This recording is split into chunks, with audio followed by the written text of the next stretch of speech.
Hey, I'm the Stubborn Gardener, and today is a momentous day. That lovely little package that you see right there means that my worms have arrived. So this is my first foray into vermicomposting, which is composting by using worms. Been doing some research on the web, so in typical Stubborn Gardener style, I'm just going to jump right in and do it. And if it doesn't work, well then I'll have killed a half-pound worth of worms, and hopefully they'll forgive me in the afterlife. I'm going to be using these small bins to start with. It's just kind of an idea that I had. I'm going to drill some holes in it using my drill here. This is some of my starter food material. It's kind of coarse right now. I mean, it's big. And what I've heard that you're supposed to do is, chop it up, grind it up, so that it's easier for them to work with and they digest it faster. So we'll see how that goes. Got a bunch of newspaper, which I'm going to tear up in strips to make bedding for them. Apparently you've got to have some place for them to tool around while they're munching on things. Another thing that I'm going to do in addition to the newspaper bedding is I'm going to be doing a little experiment. I have a kind of a weird normal compost, if you will, like a hot cold, it's probably more cold than it is hot, compost that I just dump normal garden waste and kitchen waste into, and I'm going to try and see if the worms will eat that and go to make sort of a double composting system where some things go to the compost bin and then the worms compost on that.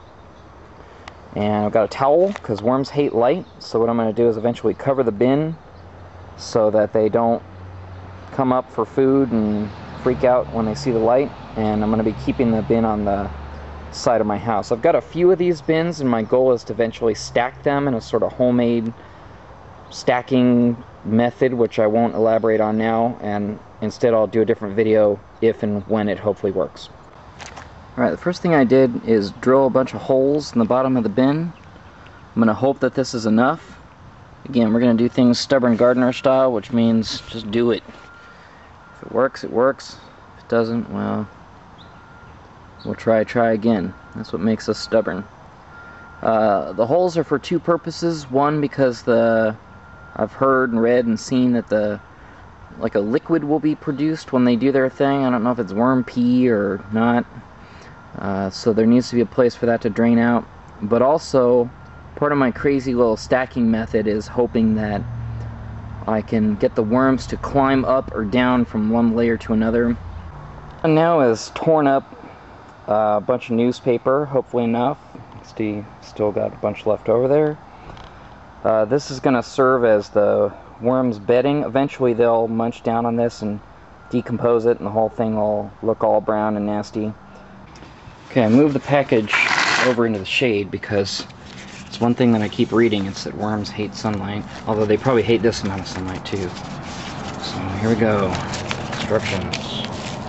Do not let box sit in direct sunlight. Open bag immediately and give the worms a drink. 1/2 cup of water will do. Adding red wigglers, What now? The worms need to be put in their new environment. How do I introduce them? Just make sure it's moist. Dump the worms all in one pile on the top of your compost. Wet them. Cover them with a wet piece of newspaper. Alright, that seems pretty simple. So we're going to put them in there, soak them down a little bit, and then cover them with compost. So that's my kind of different take on things. So open them up. Alright, I've dumped them in. So you can see there's some. They're moving around, kinda. So that's cool. They're still alive. Of course, wouldn't you know my luck, there's a ton of clingers on the inside there. So I'm gonna have to reach in with my hands and get them out, even though I'm a wussy. So, here we go.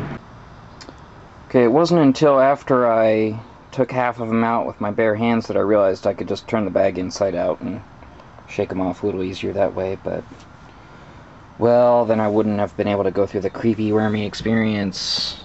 Alright. By the way, we gotta thank Uncle Jim's Worm Farm for their product here. That's who I purchased it from. They were just basically the first person I found it on Google. So congratulations, your Google ads paid off. Alright, so we'll moisten them down a little bit. I haven't figured out how I'm going to do that yet. I don't want to just hose them down. Actually, what I'll probably do is cover them with a little bit more. I guess that works there. Cover them up. And I guess I'll just sprinkle it with the hose a little bit, drippity drippy. Cover them with compost, and then I'm going to add the the food stuff. Alright, I've got the hose down to just a little trickle here, so what we'll do is just kind of trickle it around. Hope that this works. Again, I am not a pro at this. The first time I've ever done it in my entire life. But I am the stubborn gardener. I will try anything, usually more than once, because that's usually how long it takes to get it right. So, don't know if this is enough. I think it said like about a cup in the document. But all the newspaper is pretty soaked, not sopping. Got a little pool of water at the bottom, so stop and throw some compost. I dug out kind of a good-sized shovelful there of what I consider to be pretty healthy looking compost. Still got some nasty little sticker balls in there and everything, but well, I've learned that it's not really a perfect science. Maybe I'm doing it wrong, but maybe not. Who knows? I'm stubborn. So, give you some perspective. It's about that big. So we're going to dump all that on top of the worms and hope that they eat it. Now, one thing I just noticed, and you can't really see this too well, probably not on video, is there's a ton of ants in here. I think they're ants. And they're carrying around their little eggs, and my compost pile always has gobs of ants in it. In fact, my whole life seems to have gobs of ants in it. I don't know if that's good or bad for the worms. If somebody sees this and wants to make a comment about that, I'd be really appreciative. But, well, like I said, we're going to give it a whirl. Alright, compost added. This is the worm bin. So you'll see that the newspaper is pretty much all but covered up now. Here's a little piece of it still. I suppose if I dig down a little bit there, I can see some of it there in the bottom. There it is, see? So we're going to keep that covered with compost. I'm going to feel free to take it out into the sunlight now, since well, I'm not going to, but whatever. But hopefully the worms are a bit more sheltered from the light. The package says it takes them about 24 to 48 hours to disperse through the bin. And I'm going to go cover it with some of that food. I'm going to go chop up some of that food, cover it. We're going to throw a towel on it and let them cook. Alright, I chopped up those apples and bananas, and who knows if I sliced them too thin or too thick or whatever, and didn't want to cut up a bunch of grapes, so I just grabbed the potato masher and smashed them up. Are you kidding? You want to help me do the worms? This is Jackson, my Siamese kitty cat.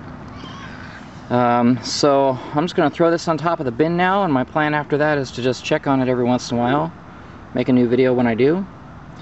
I'm going to cover it with a towel, so let's get that done. Done. Got the bin all jacked up on a couple of cinder blocks, of course. I love cinder blocks. Gotta add them to my top 10 list of greatest inventions of all time. Covered it with a towel. So what I'm also going to do is take some of the extra bins that I bought from Walmart and just stack it on top there, just to hopefully deter things from getting into it. Hoping against hope. So it's going to sit over here on the shady side of the house, and we're going to hope that it works out. I'll come check on it tomorrow, and the next day, and the next day. But when there's some significant progress, I'll make another video and we can all see how it turns out.